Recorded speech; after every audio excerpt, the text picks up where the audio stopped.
welcome to the PPM Playbook Podcast.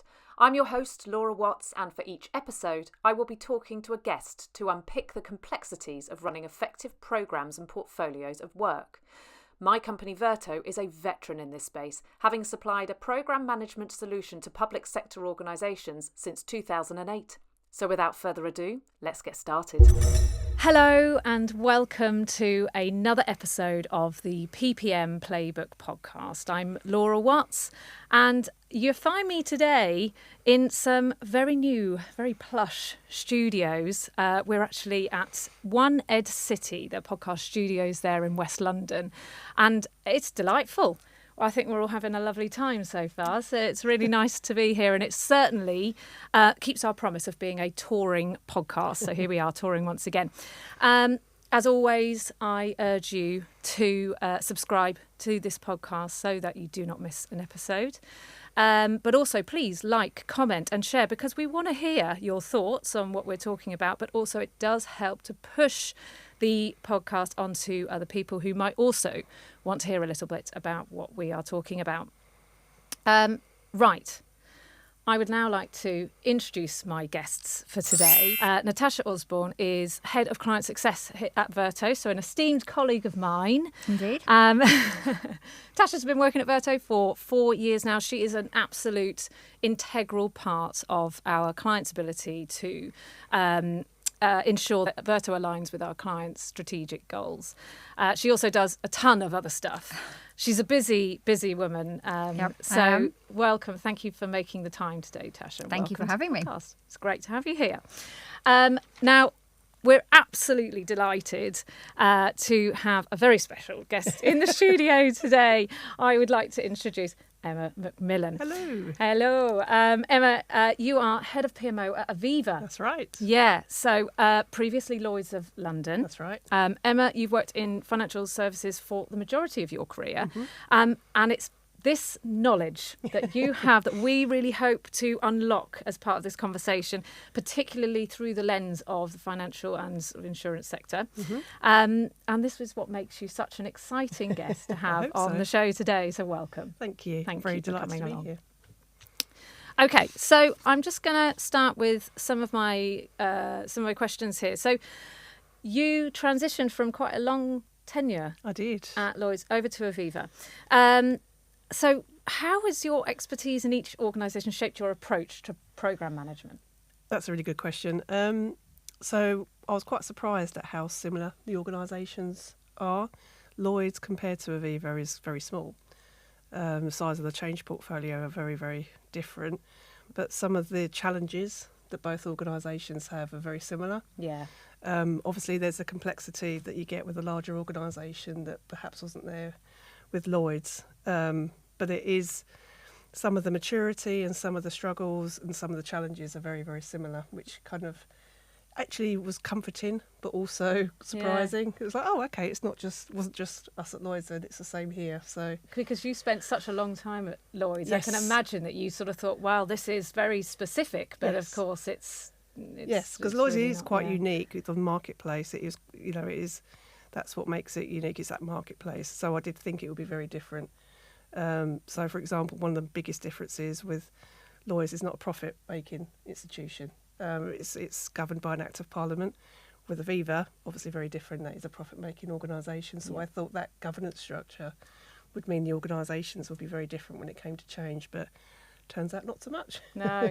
In terms of size of the organisation, obviously everybody knows Lloyds, and we discussed earlier the funky-looking building. Yes. That it was. Is it similar size? Is that? No, I mean roughly. I could be misquoting it, but roughly around 1,800 people at Lloyds, whereas Aviva, it's almost like lots of different companies that have acquired over time. So that's it's tenfold of that, and there's a bigger base in the UK. Yeah. Of Aviva, there's lots of different offices all around the UK as well. Right. Yeah. Can you explain the role of the PMO? Yes. Start with that sort of. Yeah. I mean, it's still one of those roles that needs a bit of education. So I'm glad you asked me what the role is of the PMO. I still find it surprising that some people think that the PMO is there to update project plans and things like that. But I think where the real value in the PMO is being the partner to a project manager or delivery manager, being the eyes and ears of a programme. I think a delivery person should be working with the business to make sure that whatever's being delivered is done so with the business and the stakeholders. And the PMO is there to make sure things aren't going to fall over, making sure people are being held to account, managing stakeholders and doing those kind of things, keeping the project safe, if you like. Yeah. Tasha, you've got some experience in financial services project management offices, haven't you? I do. So is what Emma's saying resonating at all with you?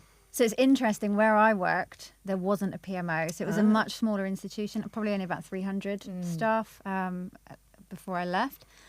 We had a single person who operated in an almost PMO kind of capacity, but the change management team was only about 20 people. Right. So I absolutely agree with what you're saying, though. It's very interesting because the project managers, the delivery team should be out there with the business, sorting things out. The PMO, I think, plays such a vital role, especially in those larger organisations where you do have so many stakeholders. You have to keep things moving. Yeah, absolutely. Yeah. It's particularly in those complex programmes as well. A lot of the change that's happening at Viva now is sort of new change that's not been done before, which adds a level of complexity to it. So it's even more important that the delivery people are there managing that complexity through, and the PMO, like I say, is keeping them safe, making sure things are done when they should be done. I was just about to say they're almost like a bit of a safety net, really, for the actual project and itself. Yeah.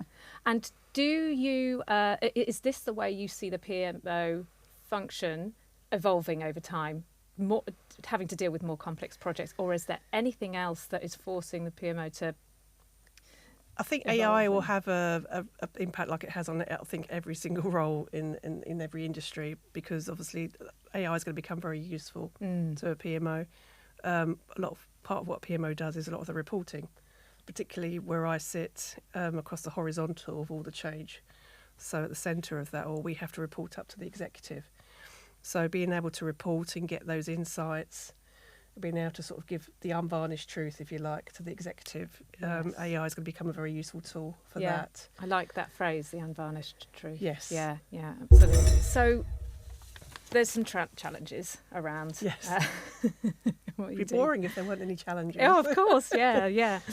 What are some of the common obstacles that you come across, transformation directors, that you might have to grapple with in managing the change for financial institutions? I think the challenge I see is more on those complex programs, the unknown, because when you think about a project you're starting, it's a temporary thing that starts and ends. Yes. But it's knowing when that end is going to be and what you're going to deliver. When you're doing something new for the first time, it's often very hard to know what's around the corner, which is why sometimes the Agile delivery method can be helpful in that instance, because you can then either break things down into chunks, or if you don't know yet, it's almost like that test and learn as you go. And the PMO will play a vital role in that as well, because they're there to help the team and collaborate and make sure things are happening in that Agile sense as well. A lot of people think that Agile means less governance and less control, but I think it gives you more control because there's more checkpoints and there's more opportunities for you to say, no, that's not right, let's go down this path instead. So that's the methodology you tend to stick with, because it allows you that flexibility while actually maintaining and carrying on work within the parameters of your governance structures. Exactly, and it's what I tend to see most is a bit of a waterfall wrapper with an Agile I think that's very common in financial services. To be honest with you, that's exactly, because you can never run anything truly agile, I don't think. No. And anyone who's out there saying that they are. Yeah. In financial services. Absolutely. But there's too much regulation. Yeah. There's too many things and too many check boxes that you have to adhere to, comply to. So I think you're right, definitely, with it's a waterfall wrapper. It's again, a bit of a safety net to do things that way, to have that. We're going to size it all up, we're going to scope it all out, we know exactly where we're going to get to, and there's an end point. But actually doing the middle part in a more agile way, definitely. It's probably not true agile, but in a more agile way. Yeah, the principles. Using the principles. Yeah, absolutely, using the principles of it. Yeah. Okay, yeah, great. It's interesting to hear that it's sort of potentially a bit of a standard for the industry that you're in. Yeah, because financial services, the ones that I've been exposed to, tend to plan on an annual basis with their budgets. So again, like you said, it's hard to work in an agile environment when you've got that structured approach, but it doesn't stop you having those principles and that kind of way of working, if you like. Yeah. And the team that you work with are well versed in these principles and this methodology, and it's hard. It's hard because there's so much different types of change. So I don't think there's one size fits all. Yeah. So you have to adapt things, and that's where the PMO comes in.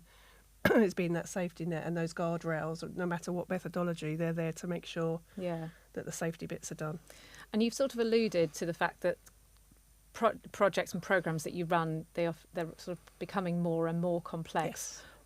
Why is this? What's the added complexity that's I think we're getting more ambitious in what we're doing as well. I think there's a bit of a shift in what we're doing, as what's going on in the culture today and with AI, trying to keep up with technology. It's all new. It's all happening very quickly.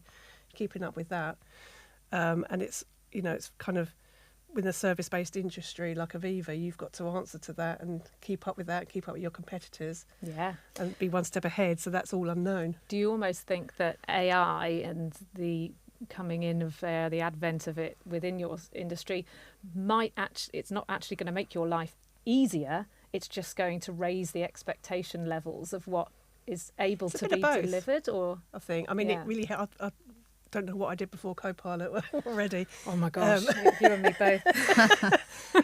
So I think it will add some efficiencies, and I think it will benefit customers as well with some of those efficiencies. But we have to adapt and keep moving. If we don't adapt, then it's... There's a balance to be struck as well, isn't there, between how much AI is useful AI for us, and then how much is actually useful for the customers that you're servicing. Because you've got a broad range there. Exactly. So you've got some that aren't technically, adept, so AI would terrify them. And then ones who are like, give it to me now, I want it yesterday, as much AI as possible. So striking that balance, I think would probably be quite a challenge that you guys have got to overcome. Yes. It's a complexity. It's a complexity, yeah. And how does focus on the customer? Obviously, what your customers expect, you have to deliver. How does that focus on customer outcomes influence project priorities? Like any organisation, there's strategic objectives, and one of those is the customer. Yeah. So I think that's probably the top one that's there. That's always, that's why we're here. Yeah. So that's always going to be, so that's kind of over regulatory initiatives. That's always tends to be the top notch. Is this what we're doing, making it easier for our customers? Yeah. It was always where I've worked previously. It was always a real juggling act between regulatory initiatives plus what does the customer want? Yeah. And I think financial services especially are constricted somewhat because of the regulatory compliance that has to be there. Obviously, it's to safeguard everybody. We know that we need all of that.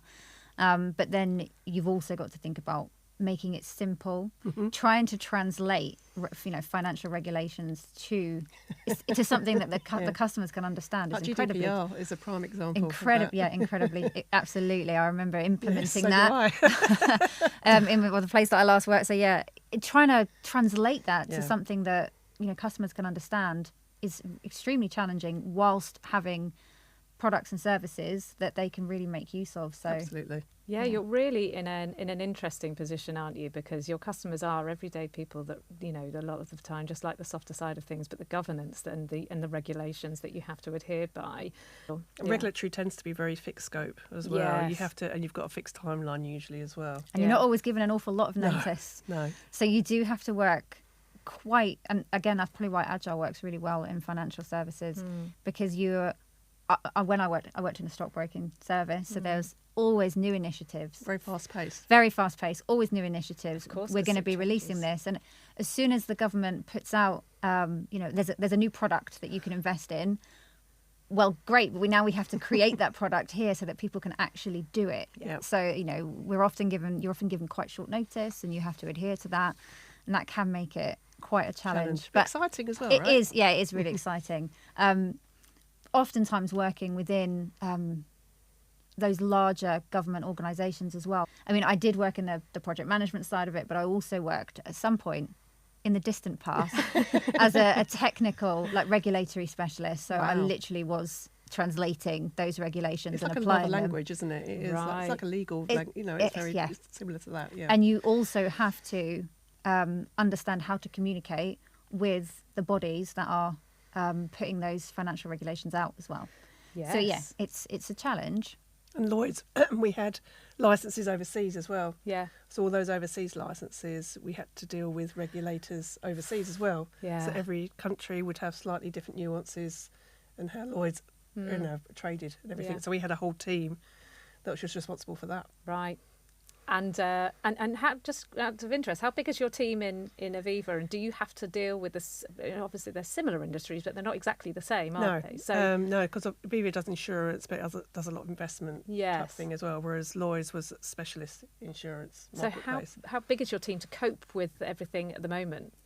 So I have the tooling and the life cycle team reporting to me. So that's roughly about 10 people, give or take. Yeah. And then we have the PMOs that sit across all the individual marketplaces, and I run that community of PMOs as well, and that's about 40 odd people. That's nice that you call them the community. It is a community. It's really important because we need to support each other. It's not all about working in the projects, although that's it's important that they are based in the projects. But it is you need to be able to pick up the phone, say, have you ever come across this before? How do I do this? What should I do here?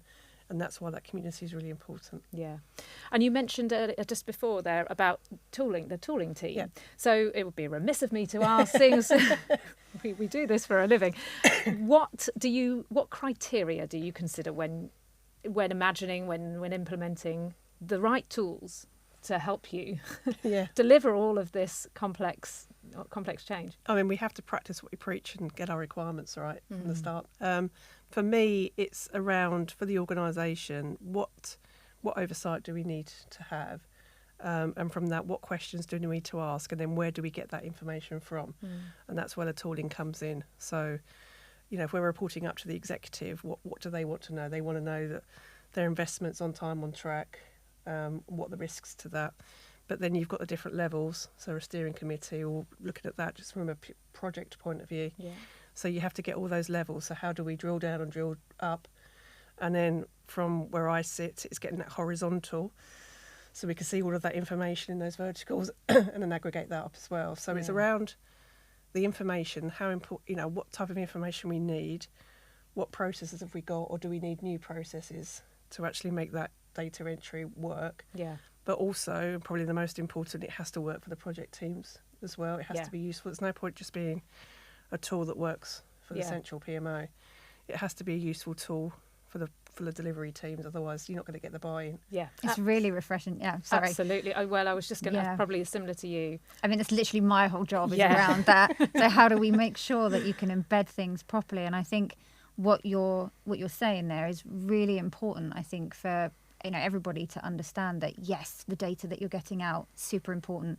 The quality of data going in, absolutely, really important. But if people won't use it, no then you're not going to see any of that benefit. Bad data in, bad data out. Exactly that. So I think that's a really important message to be given across. And if it's a useful tool, it's going to help them as well. You want to make people's lives easier. The less time they're spent doing PowerPoints and reports and things like that, the more time they're delivering. So yes. It has to be a tool that enables delivery. Yeah, we've done a whole episode on the podcast about exactly this. The why. The people have got to understand why they're doing it and be brought along the journey of of implementation, so that they can see the link in as well. Yes, exactly. So your plan links to your risks and all of that kind of stuff. So you can see that link. Yes, absolutely. Which doesn't happen if it's spread across disparate tools and spreadsheets. Lots of spreadsheets. I think it's really important as well, people to understand, the why is what I'm doing important? How does that feed up? But also, how does the tool that you're using, how does that help me day to day? How is it going to make my life easier? How's it going to make my life quicker? And not just, it'll save you a bit of time when you're reporting. No, it's not just that. But fundamentally, is this going to help me do my job? Yeah. And hopefully, if you've got the right tool, it will. It should do. Yeah.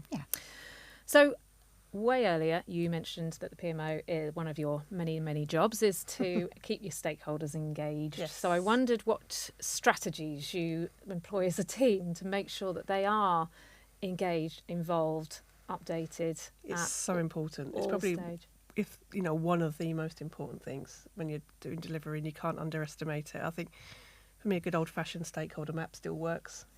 Influence versus, all that kind of, and backed up by a communication plan. Yes. And again, that's where a PMO comes in to help with that and make sure that people are being communicated to. And where there's, projects change all the time, so new stakeholders being on board. And again, if the delivery team are spending time with those stakeholders, they're doing their job. Yeah, absolutely. And in your organisation, Viva, how are you? To what level are you doing change management as part of your whole process? Because that kind of speaks to the similar thing. Yes. Obviously, there's the good old-fashioned project managers doing a communication plan, and we're gonna talk to you every week or whatever that may be. But change management's really coming into its own. Yeah, it does. I mean, it forms part of the business readiness element as well, and that's really important. Making sure the business are ready to receive the change and whatever you're doing. Change management again, I think, is one of those things that's always it's underinvestment in how that should work, because you can't undervalue how the communication. People don't like change, and when change happens, so that change management actually manages that in a more stable process and makes it less scary. Yes. Everybody hates change. Well, not everybody hates change, but some people struggle Absolutely. more with change. Yeah. Surprisingly, in the project delivery community the itself, worst people for change. The worst people for change. But I think we see the impact of it all the time, I suppose. So we're living and breathing it. And I think what's happening, I'm seeing more and more, is that the change management function is starting to creep more into the project itself, much earlier on in the project than it ever used to. Which can only be a good thing. Yeah. Yes. It has to be there right from the start. Yeah. Because that's kind of how you bring the stakeholders along and the people that are receiving that change along. Absolutely. You're not going to get buy-in from them if they're not there right from the beginning. If it's been done to them, they're going to resist it. And I think the other thing that it does is a bit like the PMO is a safety net, and you're advocating for the project managers and the delivery teams. The change management function is saying, hey, how is this, what you're suggesting just not going to work for the business. Yeah. We need to make sure that it's doing this. And I think that's really important, especially in an area like financial services. They're there to kind of manage those conversations. So if there is pushback, they're there to listen, and kind of, because if people feel they're not being listened to, that's also going to hinder re-implementing your change. Yes, absolutely. Moving on to lessons learned. What are some of the key lessons that you've learned from managing programs of work within this sector? I think get the basics right. Yeah. And don't underestimate those basics. It's not just a tick box exercise, a bit like we were saying earlier about the tooling. If you get that right, then you've got a higher chance of success. And again, like I said earlier, it's like linking things together. Yeah. So getting your requirements right, or your stories or epics right, making sure that links into your planning.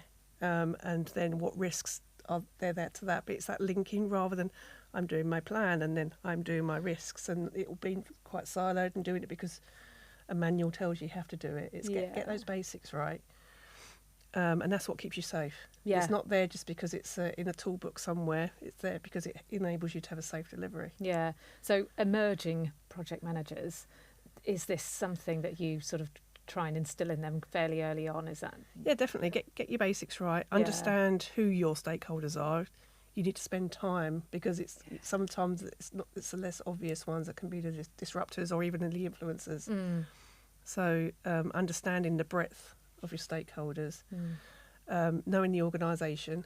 That's definitely a learning after being someone for 20 years and then being a new girl. It's like, rabbit in headlights sometimes. It's knowing the organisation and knowing how to get things done. Yeah. Works, who the key people are that you can talk to. When you started Viva, was there an element of, or some time allowed to you to go back to basics at all, or just to? Yeah, I mean, there was a honeymoon period. Yeah, there was. Okay.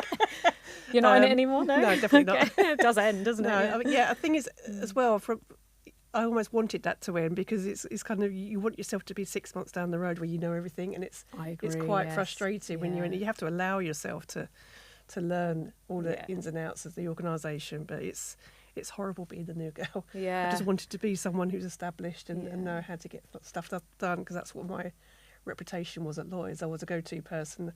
Emma will know how to get it done. Yeah. And then for being the new girl, it's like, oh. Yeah. That's small fish in a big pond again, isn't absolutely, it? Yeah.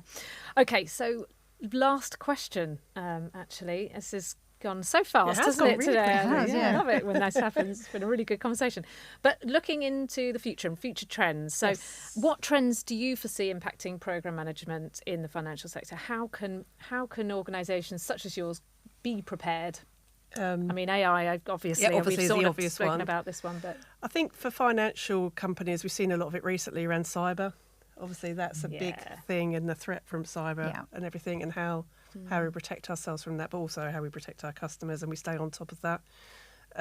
But trying to think of anything else that might be any regulations that could come around the corner. I mean, Brexit was one that.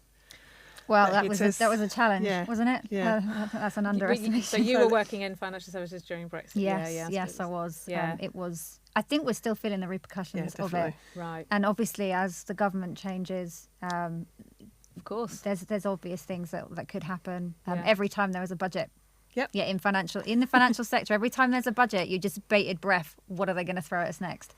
I completely see that. And in insurance as well, I think we're due for a softening market as well, so that will impact us. Right, yeah. And what's happening in the world currently, the unpredictability of that, and that has a massive influence on the finance sector as well. Yeah, so it's the unknown. Yeah, I mean, we planning work for the unknown. Yeah, we work with a lot of central government organisations, and they are impacted quite heavily by government changes and things like that. And I guess actually, similarities there with certain aspects of. Yeah, what might rear its ugly head in the future and having to deal with it. Yeah, certain having worked in both, I absolutely can see there's a lot of similarities between financial sector and then central government especially. Yeah. And how prepared you have to be. Financial sector have the ability to move a little faster, I would say, than some of the central government organisations, which is the main difference, I think. Yeah. Right. Well, I mean, thank you so much for joining. Tasha, you as well. It was absolutely fabulous having you both here. Thank you for inviting me. I've loved it. Yeah, fantastic. Me too. Well, just to say thank you very much for watching. We, as I mentioned at the start, it would be great if you could subscribe to this podcast. It would really, really help. But on that note, I think that's a wrap.